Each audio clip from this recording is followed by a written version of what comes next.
Hello guys, and today I'm gonna talk about CloudFormation template, and we will discuss the metadata section. So if you go to Google and actually you will search like CloudFormation metadata, the first URL will be the link to official AWS documentation. And the metadata itself actually is optional, and that's actually provide information about your template. So in metadata section there is three additional parameters which we can use, and actually I never use this cloud authentication and cloud init. I just know that init, for example, it's needed to include metadata into EC2 instance when CloudFormation init script is running, and the CloudFormation authentication it specify credentials for this unique resource. I mean, it's kind of very specific case. Maybe I never use this, so but I used to work with CloudFormation interface, and as you see from interface side, that's mean how your CloudFormation template will look when you start to deploy it.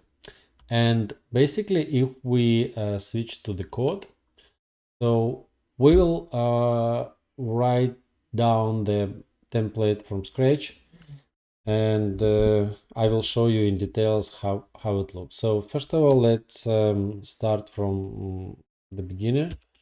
Let's type start, and CloudFormation version we have only 2010-0909.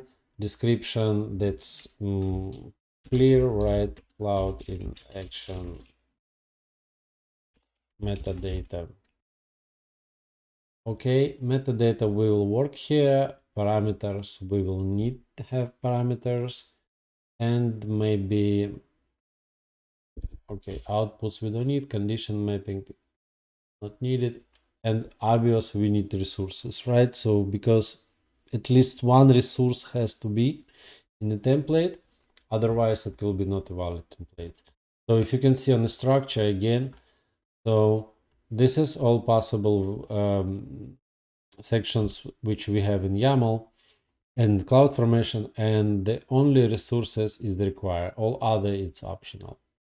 Okay, so yeah, let's start work with metadata part, and let's type AWS Cloud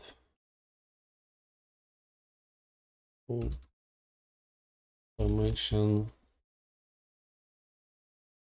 interface.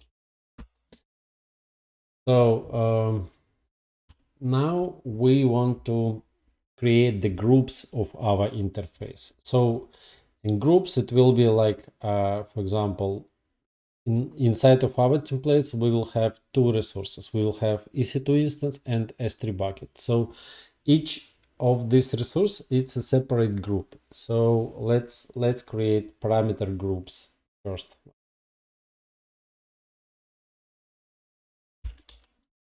Okay, now we will need to create the label, and for the first parameter group, we will use label default, and default it's actually the name of the group. So default, and the name will be, for example, AWS EC2 configuration. Okay, so let's think about this. Is the it's not like the default, right? It's kind of name of our first group. Okay, let's create another one, label, again default, which is name, AWS bucket. Okay, we have two labels, we have two groups. So good so far, but inside of each group we have a parameters. So let's put additional section here as a parameters, and let's name it like instance type. Okay, this is our parameter which belongs to EC2 instance, right? And on S3 bucket we will use parameters, and parameters will be S3 name. Okay, so and immediately, as you can see, we have the notification like, okay, we expect some value in parameters because we already specified there. Okay, yeah, for sure, let's do this. So let's create first parameter, and of course obviously it will be instance type, right? And parameters has the type, which is string, and parameter has default, for example, value, which is will be 2 micro, and we also would like to give it choice, right? So between couple of variants of EC2 instance. So let's do this. Let's use allowed values, and we will type E2 nano and E2 micro. Okay, so, and of course we can add some description.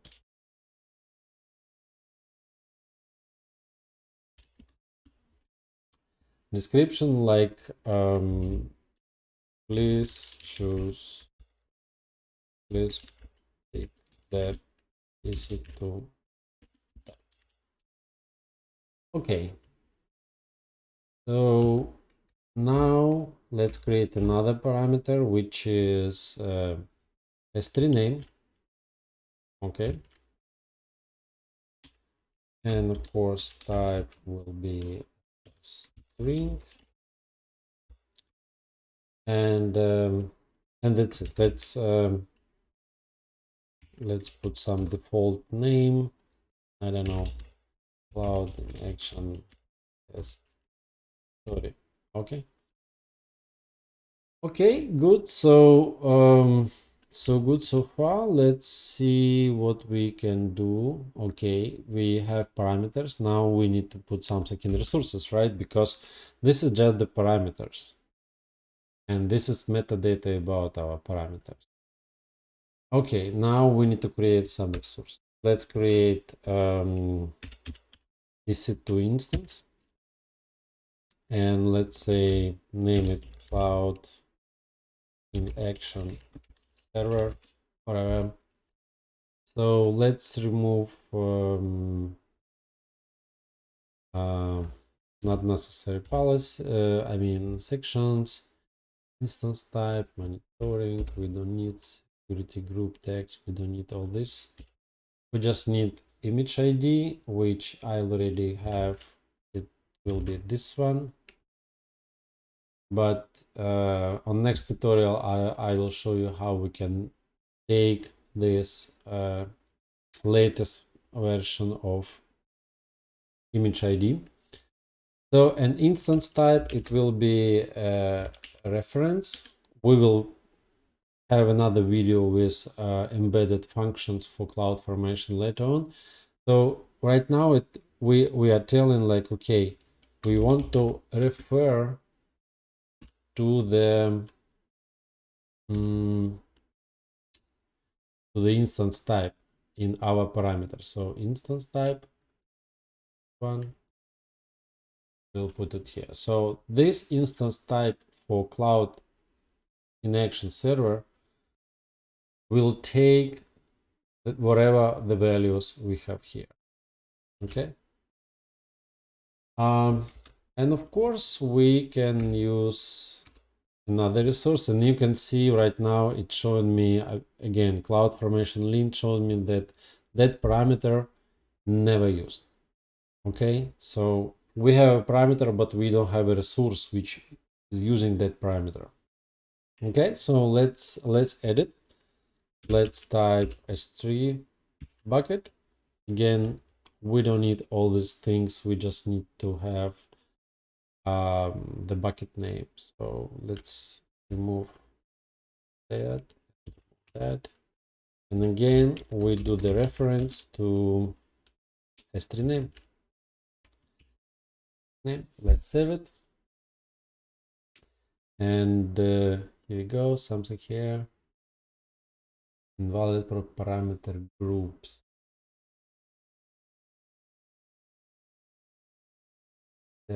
Sorry, parameter groups. You see how it's important to use this CloudFormation lint, because otherwise I would deploy the template, I will hope that everything will work fine, but during the deployment the validation didn't pass, so I will get the error. So now I see that my template is completely clean, no errors, no warning, so we are good to go.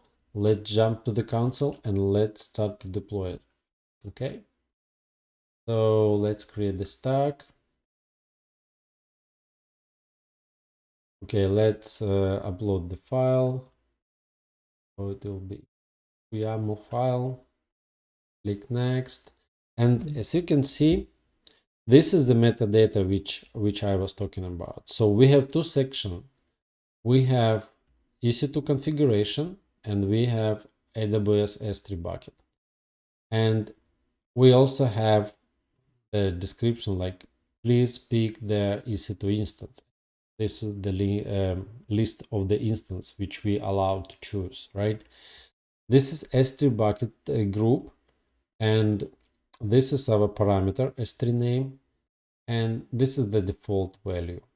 So if we go back to the code, right? Again, this is our S3 bucket, and this is our EC2 configuration. And as you can see, in that parameter, we have description, please pick up the EC2 instance type. In S3 an S3 parameter, we don't have this description. So due to that, there is nothing here.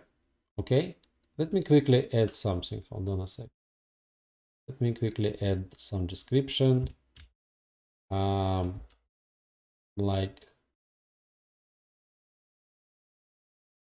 give some unique name, because S3 bucket should be unique, right? So let's save it.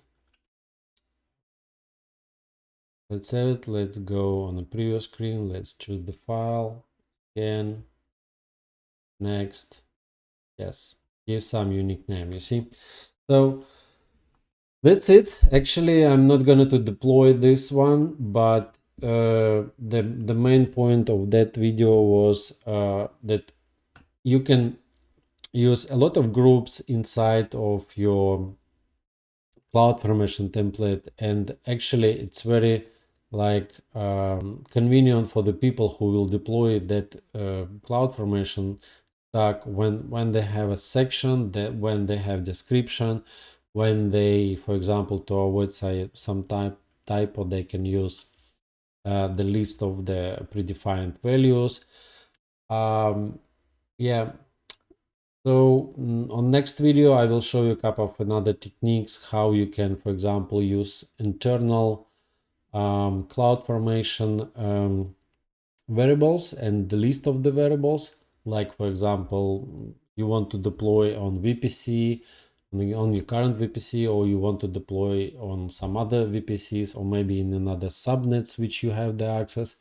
So yeah, all the things will be in next step, in next videos. So that's it for now. Thank you for watching, and let me know please in comments if you want to know something else, and I will definitely read it, and I will create the content for you. Okay, thank you guys. Bye.